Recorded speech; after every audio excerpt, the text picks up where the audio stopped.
a lot of you tonight. If I pass out, just grab a doctor or something. So I had this grand idea. I was going to bring peace to the Middle East with you here tonight with the 18 minutes or 17 minutes and 45 seconds that we have left. What I was going to do is I was going to take all the countries in the Middle East, take all the national dishes and make them, bring them here, and we were going to have this food fight here. Because I have a one-track mind, and also because I like to torment my staff. It didn't work out well. There were a couple problematic things with the dishes. Number one, it's a really stupid idea. Number two, Lebanon and Syria have got the same national dish, which is kibbeh. It's this bulgur and lamb dumpling that you fry. It resembles a football. It's incredibly delicious. The ends are really sharp, and I feel like you could have taken out an eye or something, and they would never let me come back again. And I love clickers, so I really want to come back. Also, do you have any idea what Israel's national dish is? Anybody? Throw out some ideas. Falafel, hummus, those would be very easy, wouldn't they? No, it's not cashew chicken or chocolate. No, none of those things. What it actually is jellied calf's foot with a hard-boiled egg. I like to eat tons of crazy shit. I really do. I love it all.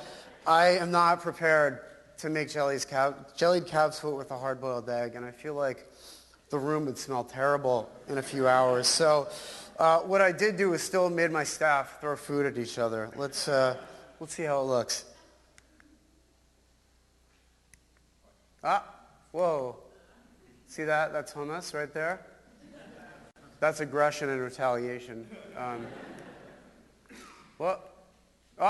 Chocolate sauce. I don't know how that happened, but that's a good way to create peace, I think, with chocolate sauce. If I had my own sovereign nation, chocolate sauce would be the national dish. And see that? Peace. All right? So, done. My talk is done. See you. Good night. Now, I'm actually going to grab some water real quick. Is this yours, bro? No, enjoy it. It's fine.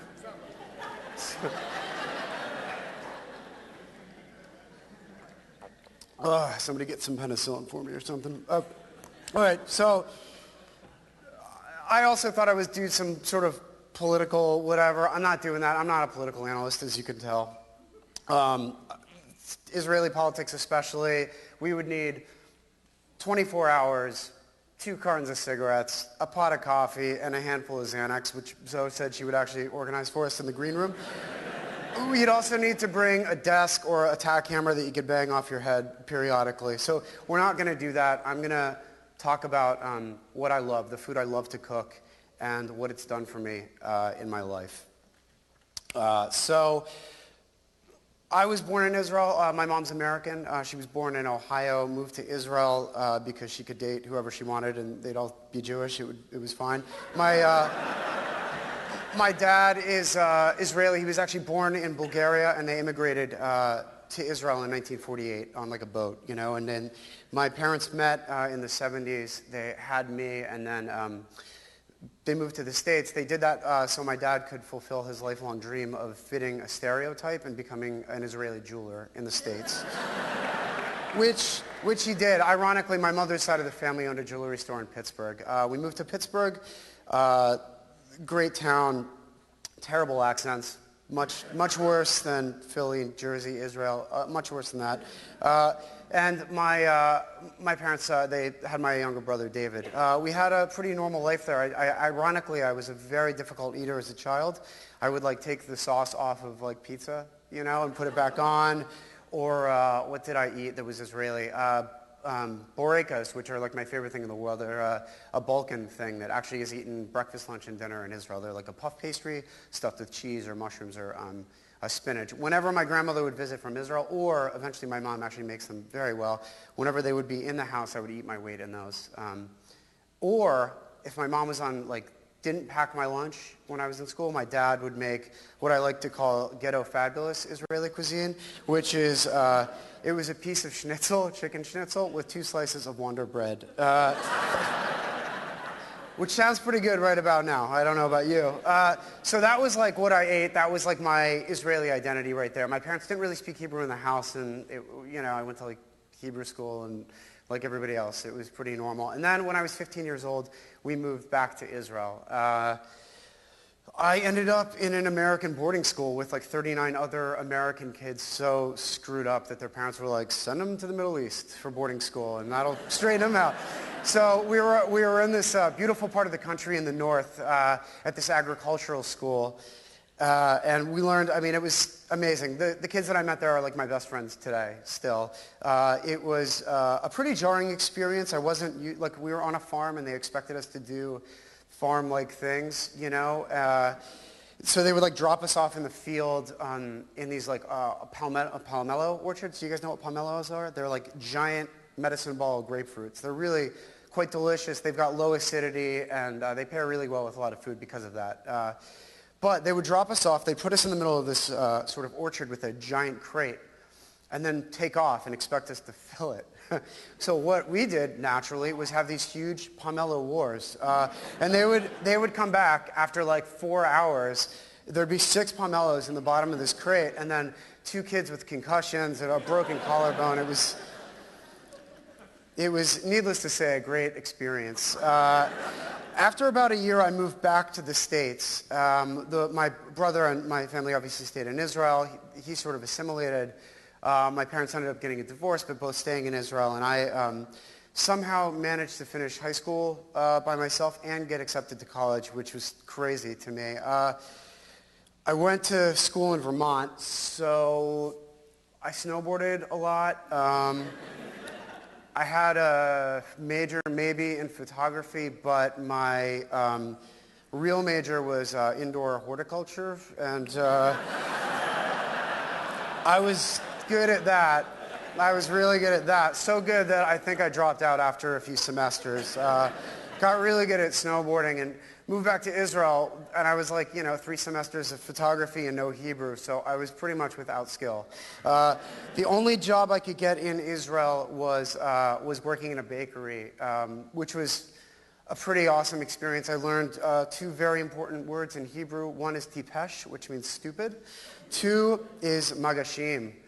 Very, very important word. It means sheet trays. And I would scrub sheet trays for 14 hours at a time.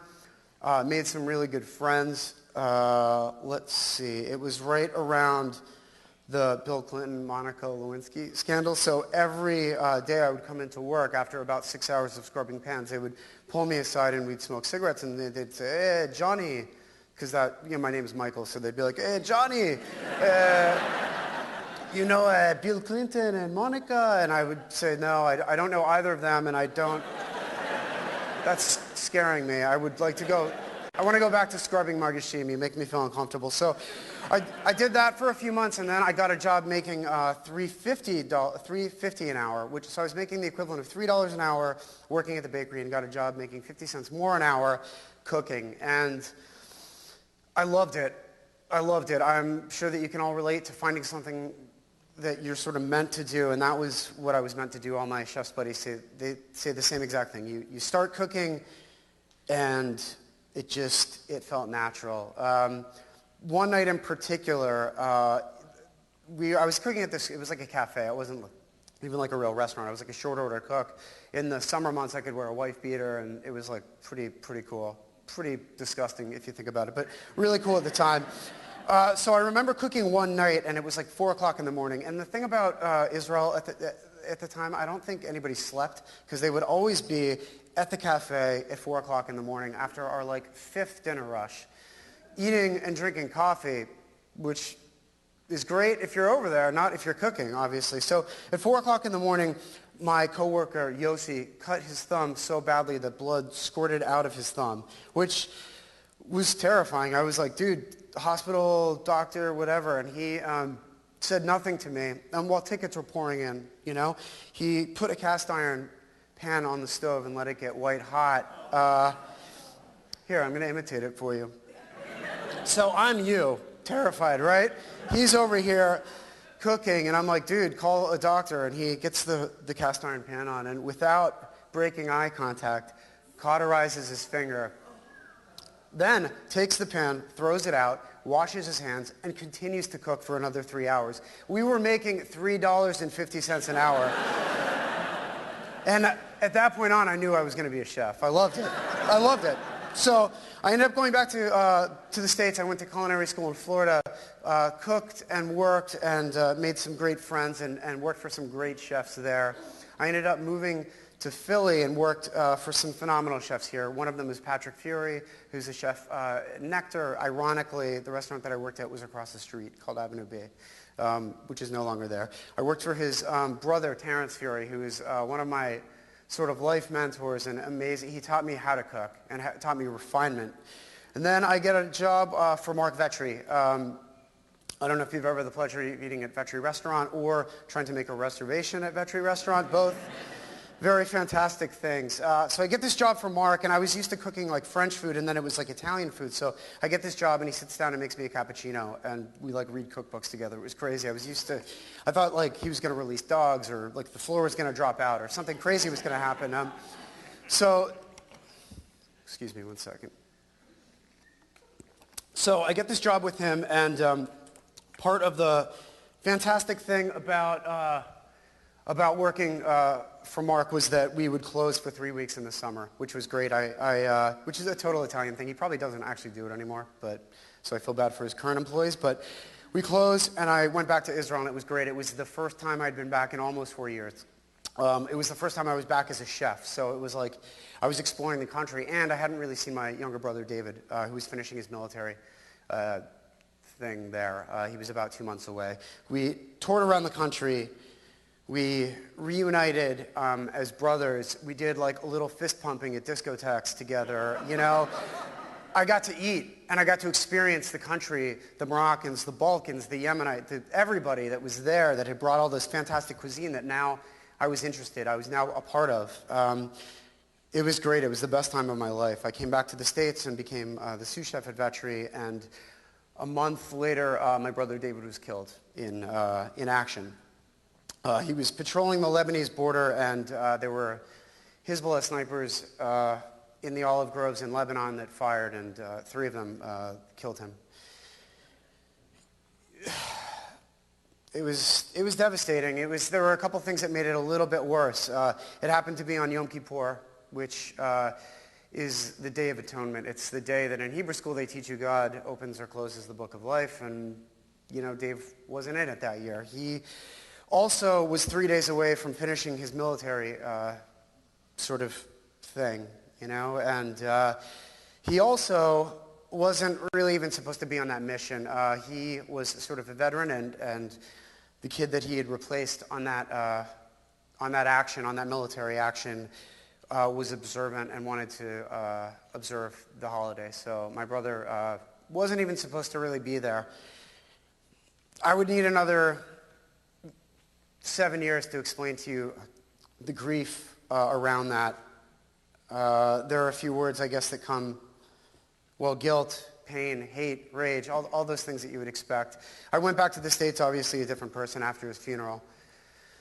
I was supported. I was lucky. I had this community of people around me that was great. Mark Vetri and I went to the Lebanese border a few months later and actually cooked for the troops there on the border. That was him. That was us cooking.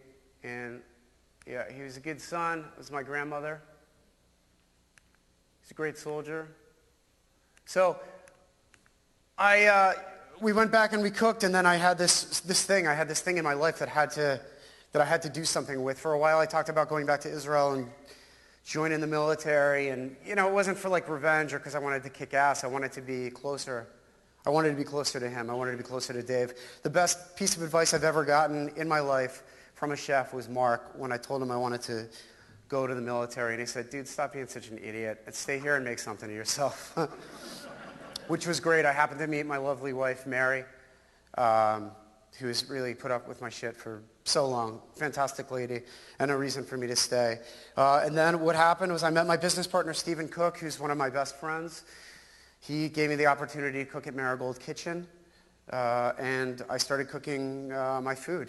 You know, I started cooking sort of American food with an Israeli twist. I remember I had this ridiculously stupid lobster consommé, and I made this like coconut panna cotta because I was like, oh, ice cube, soup, it sounds great. It's all these ridiculous things chefs do. They're like, nobody gets it.